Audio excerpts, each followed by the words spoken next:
তীব্র এই গরমে এক গ্লাস ঠান্ডা ক্রিমি আর রিফ্রেশিং ড্রিঙ্কস হলে কেমন হয়। আজকে আমি আপনাদের জন্য নিয়ে এসেছি এমন একটা ম্যাঙ্গো সাবুদানা ডেজার্ট। এটা যেমন হেলদি তেমন রিফ্রেশিং এবং অনেক বেশি মজার। আর সবচাইতে মজার বিষয় হচ্ছে এটা বানাতে মাত্র 5 মিনিট সময় লাগবে। এর থেকে বেশি সময় একদমই লাগবে না, আপনারা টাইম দেখে বানাতে পারবেন, এতটা সহজ এটা বানানো। তো চলুন কথা না বাড়িয়ে রেসিপিটা দেখে নেওয়া যাক। এটা বানানোর জন্য প্রথমে আমি চুলা একটা প্যান বসিয়ে 2 কাপ পরিমাণে পানির মধ্যে 1 কাপ পরিমাণে সাবুদানা দিয়ে দিচ্ছি।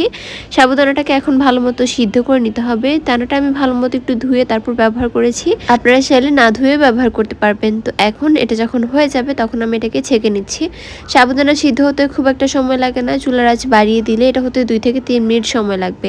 তো দেখতেই পাচ্ছেন এটা কিন্তু একদম তৈরি হয়ে গিয়েছে। পানিটা ভালো মতো ছাড়িয়ে নিব। এখন আমি একটা ব্লেন্ডারে চাক নিয়ে নিচ্ছি। তো এখন এর মধ্যে আমি দিয়ে দিচ্ছি পাকা আম। এখানে আমটাকে আমি টুকরো করে তারপর ব্যবহার করেছি। এখানে রূপালি আম রয়েছে। তো এখন আমটা ব্লেন্ডারে চাকের মধ্যে দিয়ে দেওয়ার পর এরপর আমি দিয়ে দিচ্ছি ফ্রেশ ক্রিম। এখানে আমি ডানো ক্রিমটা ব্যবহার করছি। আপনার হাতের কাছে যদি কোনো ধরনের ক্রিম না থাকে, ক্রিম নাও ব্যবহার করতে পারেন। এখানে বেশি করে গুঁড়ো দুধ ব্যবহার করে দিলেই হবে। তো আমার কাছে যেহেতু ছিল যার কারণে আমি দিয়ে দিয়েছি, আর এটা দিলে টেস্ট অনেক বেশি ভালো আসে। তো আমি এখানে 3 টেবিল চামচের মতো এই ডানো ফ্রেশ ক্রিমটা দিয়ে দিচ্ছি। এরপর আমি দিয়ে দিব গুঁড়া দুধ। গুঁড়া দুধও আমি এখানে 1 চামচ করে ভর্তি করে 3 চামচের মতো ব্যবহার করেছি। এরপর আমি এর মধ্যে দিয়ে দিচ্ছি হাফ কাপ পরিমাণে পানি। বেশি পানি অ্যাড করলে এই মিক্সারটা কিন্তু খুব একটা ঘন হবে না, তো পানিটা কিন্তু পরিমাণ মতো বুঝে দিতে হবে। মিষ্টির জন্য দিয়ে দিচ্ছি 2 চা চামচের মতো চিনি। মিষ্টিটা চাইলে পছন্দ অনুযায়ী বাড়িয়ে কমে দেওয়া যাবে। আমের মিষ্টিটা বুঝে তারপর দিতে হবে। আর আপনারা যদি এই মিক্সারটাকে অতিরিক্ত লিকুইডই করতে চান তাহলে এর মধ্যে আরও কিছুটা পানি অ্যাড করতে পারেন। আমি এটাকে একটু ঘনই বানিয়েছি, ফালুদা টাইপের এরকম একটা ডেজার্টের মতো বানাতে চেয়েছি। তবে আপনারা চাইলে আর একটু পরিমাণে পানি ব্যবহার করে গ্লাসেও সার্ভ করতে পারবেন।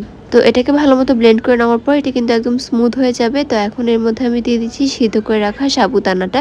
এরপর আমি দিয়ে দিচ্ছি কিছু আমের টুকরো। এখানে আমি আরও কিছু আমের টুকরো ব্যবহার করেছি। মুখে যখন এরকম আমের টুকরো পড়বে তখন কিন্তু খেতে অনেক বেশি ভালো লাগবে। তো এখন সব কিছুকে একটা চামচের সাহায্যে মিশিয়ে নিচ্ছি। সাবুদানাটাকে এই মিক্সারের সাথে ভালো মতো মিশিয়ে নেওয়ার পর উপর থেকে আমি এখন কিছু পাকা আম দিয়ে দিচ্ছি দেখার সৌন্দর্যের জন্য। দেখতেই পাচ্ছেন আমগুলো দিয়ে দেওয়ার পর এটা কিন্তু একদম ফুটে রয়েছে, দেখতে অনেক বেশি ভালো লাগছিল। তারপর আমার কাছে একটু খালি খালি মনে হচ্ছিল, যার কারণে আমি এর মধ্যে কিছু বাদাম অ্যাড করেছি। তবে বাদামটা টোটালি অপশনাল, তবে বাদাম দিলে কিন্তু খুব সুন্দর একটা ফ্লেভার এবং মুখে দিলে একটা বাদামের ফ্লেভার পাবেন। বাদামটা মুখে পড়বে তখন কিন্তু এটা খেতে অনেক বেশি ভালো লাগবে। তো সব কিছু মিলিয়ে এটার কম্বিনেশনটা খুবই ভালো ছিল। আপনারা চাইলে একবার হলেও বাসায় ট্রাই করে দেখতে পারেন। কিছুক্ষণ ফ্রিজে রেখে ঠান্ডা ঠান্ডা পরিবেশন করবেন, তাহলে কিন্তু সবাই অনেক বেশি পছন্দ করে খাবে। অতিথি আপ্যায়নের জন্য এটা একদম সেরা হবে।